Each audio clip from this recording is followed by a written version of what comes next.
सुखी कौन है? रामदास सुखी है, बाकी तो सारा संसार दुखी है। इसलिए जिनके पीछे दास लग गया, संत जो हो गया, जो राम का हो गया, वो संसार को के दुखों से व्याप्त हो कैसे सकते हैं? इसलिए राम का दास बनना है। श्री कृष्णाय भयम नमः। कबीरा कबीरा सब जग निर्धना, और धनवंता नहीं कोई, ओ धनवंता सोई जानिए, जाको राम नाम धन होए। कबीर तो कहते हैं कि संसार में सारे निर्धन हैं, धनवंता कोई नहीं है। धनवंता तो वो है जिसके पास प्रभु के नाम का खजाना है, और जो भगवान के नाम में समर्पित है। संसार में बड़ा कौन है? संसार में हाथी बड़ा नहीं है, मछली बड़ी नहीं है। बड़ा कौन है? मनुष्यों में बड़ा कौन है? लोग कहते हैं, कोई कहते हैं कि महाराज 84 लाख प्रकारियों में मनुष्य सबसे अच्छा है, मनुष्यों में ब्राह्मण सबसे श्रेष्ठ हैं, ब्राह्मणों में यदि वो सन्यासी है तो और श्रेष्ठ है, सन्यासियों में यदि वो वक्ता है तो वो वक्ता सन्यासियों से भी श्रेष्ठ है, और वक्ता से भी ज्यादा जो तपस्या में लीन हो गया समाधि में, वो वक्ता से भी श्रेष्ठ है। लेकिन शास्त्र कहते हैं धन वृद्धा बल वृद्धा आयु वृद्ध तथैव चो, ते सर्वे ज्ञान वृद्धा किंकरा शिष्य किंकरा। जैसे कि शूद्रों में शूद्र, वैश्य, क्षत्रिय और ब्राह्मण 4 वर्ण संसार में हैं। हम लोगों ने इन वर्णों को बनाया है, जैसे जैसे माने कार्यों की आवश्यकता थी वैसे ही राजा मनु ने वर्ण बना दिए थे। ना कोई बड़ा है ना कोई छोटा है। ऐसा नहीं कि शूद्र है तो वो छोटा है, क्योंकि भगवान के अंगों से सभी वर्णों की उत्पत्ति हुई। ब्राह्मणों मुखमासीत बाहु, ब्राह्मण मुख से हैं, हाथों से क्षत्रिय हैं, पेट से वैश्य हैं, चरणों से शूद्र हैं। अब देखो बड़ी विचित्र बात है, कोई कहे कि नहीं ब्राह्मण सबसे बड़ा है क्योंकि वो मुख से पैदा है। मुख से पैदा है, यदि हाथ उस मुख को खिलाएगा नहीं तो मुख क्या कर लेगा? मुख है, बताओ। परिचित को सुनाते हैं, कहा एक बहुत पुरानी कथा है। तुंगभद्रा नाम की नदी के तट पर एक सुंदर धर्म नाम का नगर था। उस धर्म नाम के नगर में एक ब्राह्मण रहते थे जिसका नाम था आत्मदेव। आत्मदेव पुरा तस्मै सर्ववेद विशारदा। आत्मदेव ऐसा ब्राह्मण नहीं था, इतना संतोषी ब्राह्मण था जिसकी आत्मा में संतुष्ट है। ब्राह्मण वही है जो अपने भजन का मूल्य तय नहीं करता। ब्राह्मण वही है। ऐसे ब्राह्मण को जो दान देता है उसका दान 100 गुना होकर के उसे फल देता है।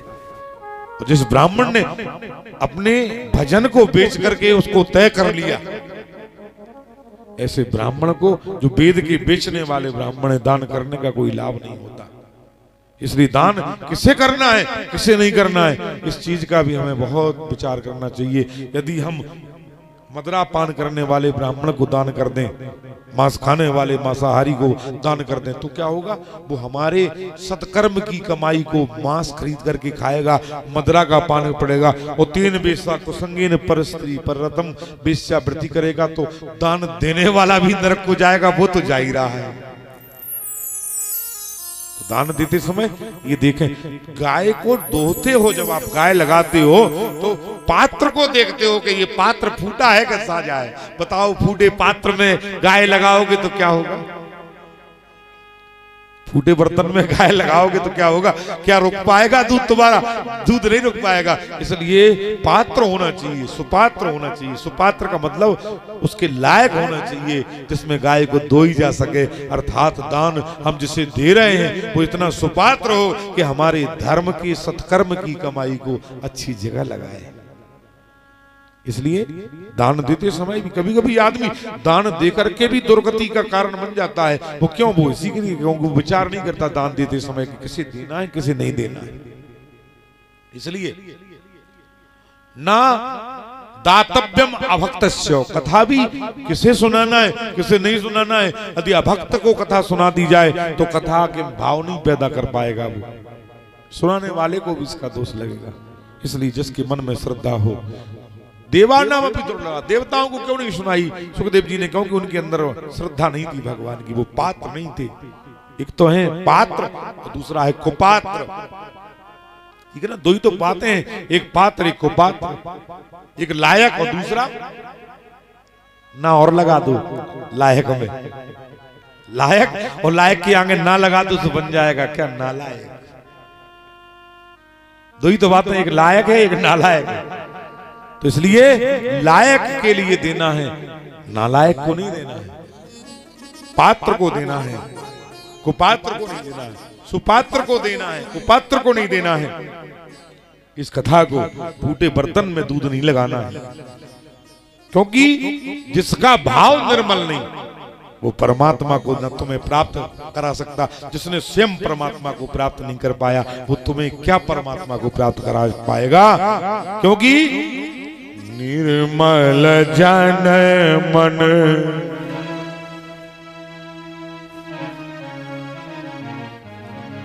निर्मल मन जन सो मोह पावा। निर्मल मन जन सो मोह पावा। निर्मल मन जन सो मोह पावा। निर्मल मन जन सो मोह पावा।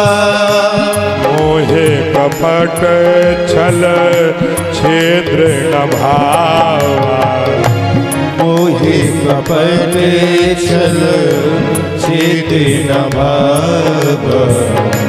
मोहे कपट छल छेद्र न भावा। मोहे कपट छल छेद्र न भावा। मोहे कपट छल छेद्र न भावा। निर्मल जन का जन है, मन है, वो भगवान को पाते हैं। कपट छल छिद्र भगवान को प्रिय नहीं है। तो आत्मदेव नाम जैसा था उनका नाम आत्मदेव, ऐसे ही उनका काम था। आत्मदेव आत्मा में शांति थी। लेकिन देखो कभी कभी ऐसा घर में कुसंग पड़ जाता है। तत् प्रिया धुंधली स्मृता, उनकी पत्नी का नाम धुंधली था। कुसंग पड़ गया। संग को कुसंग जब मिल जाए, गाड़ी के दो बैल है ना, एक ठीक हो और एक बेकार हो तो गाड़ी बहुत दिक्कत में आ जाती है। दोनों पहिए जो है ना वो एक से होना चाहिए गाड़ी के। सुख दुखे समय कृत्वा लाभा लाभ हो जया जयो, दो गाड़ी के पहिए होते हैं, इसलिए दोनों एक से होना चाहिए। तो उनकी जो पत्नी थी धुंधली, वो कैसी थी? नाम ही धुंधली है तो आप सोच लो। धुंधली जोन धुन धरी जो वही करे, वाको ना हो धुंधली। जोन धुन धुंधली। भाई किसी भी चीज का अर्थ लगाना है तो उसके एक एक अक्षर को पढ़ लो तो अर्थ समझ में आ जाएगा। धुंधली, जो धुन धरी वही को नाम धुंधली। जो काऊ की न माने घर में बाको ना हो धुंधली। अपने मन को करे जो और ऐसो करे बाको ना हो धुंधली। पति जो कहे एक ही बात ना माने, जोन पति कहे के आज जो करने वो तो कभू ही नहीं करने, बाको ना हो धुंधली। एक सज्जन थे हमारे, उनकी पत्नी का उनका आत्मदेव धुंधली जैसा कुछ वो था। चेले ही थे हमारे, नाम नहीं बताएंगे ना जगह बताएंगे, बात सच्ची है, कोई चुटकुला नहीं है। तो वो सज्जन की पत्नी उनसे विपरीत चलती थी। पूरा गांव हरिद्वार जा रहा था कुंभ में, हरिद्वार का कुंभ था। चेले का हमें फोन आया, बोले महाराज सारा गांव कुंभ जा रहा है, आपकी कथा चल रही, हरिद्वार हमारी कथा चल रही थी, उस साल की बात है, और मैं भी आना चाहता हूं कि कुंभ भी स्नान हो जाएगा और आपकी कथा का 2-4 दिन श्रवण भी हो जाएगा। महाराज मैं आना तो बहुत चाहता, लेकिन ये चाहता कि अकेला नहीं, मेरी पत्नी भी मेरे साथ आए, जोड़ी से आए। मैंने कहा भाई क्या दिक्कत है, पत्नी को साथ ले आओ, 4 लोग और ले आओ, टेंट बहुत बड़ा है हमारा। खाकी खालसे में हम रुके हुए थे, खाकी खालसा, उसमें कथा हो रही थी। हरिद्वार पट्टी का खालसा है, त्यागी संप्रदाय से, 12 भाई त्यागियों के हमसे हैं, अर्थात हमारे गुरु खालसे में कथा हो रही थी।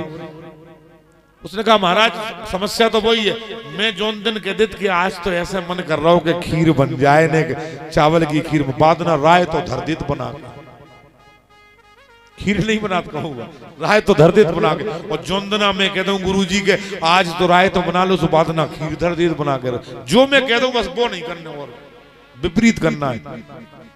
अब क्या करूं, मैंने उसको एक मंत्र दिया, मैंने कहा देखो गुरु मंत्र आज हम तुम्हें दे रहा। बोले क्या? बोले तुम द्वारे बैठ के जो चिल्लाने लगोगे पूरा गांव हरिद्वार चलोगे, लेकिन मर जाओ, लेकिन कोई चाहे कह मर जाए, फलाने पड़ोसी कह रहे थे, फलाने भैया कह रहे थे, लेकिन मैंने काऊ की नहीं मानी, मैं नहीं जा रहा हूं हरिद्वार। काम कराना आना चाहिए, काम कराने का तरीका आना चाहिए, गारंटी है दुष्ट से भी तुम काम करा लोगे यदि तुम्हारे अंदर लायकी है। और वही बात है ना, यदि लायक नहीं है, नालायकी है, तो फिर तुम्हारा काम सज्जन भी नहीं करेगा। काम कराना आना चाहिए, लोग सेवक बन जाएंगे तुम्हारे, लेकिन सेवा का भाव तुम्हारे अंदर पैदा होना चाहिए। तुम स्वयं सेवक बन जाओ लोगों के, तो लोग तुम्हारे सेवक अपने आप बन जाएंगे। तुम प्रेम दो, लोग तुम्हें प्रेम करने लगेंगे, तुम जो दोगे वो तुम्हें देने लगेंगे लोग वापस। मैंने कहा तुम काम कराना आना चाहिए, क्या करें? तो चिल्लाना द्वार पे बैठ बैठ के चाहे कोई कह दे, लेकिन मैं नहीं मानूंगा, हरिद्वार नहीं जाऊंगा, चाहे मैं नरक ही को चलो जाऊंगा।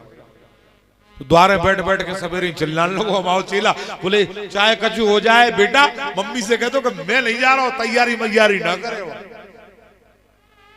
थोड़ी देर बाद तो करैया की पकवानन की खुशबू सी आई भीतर से।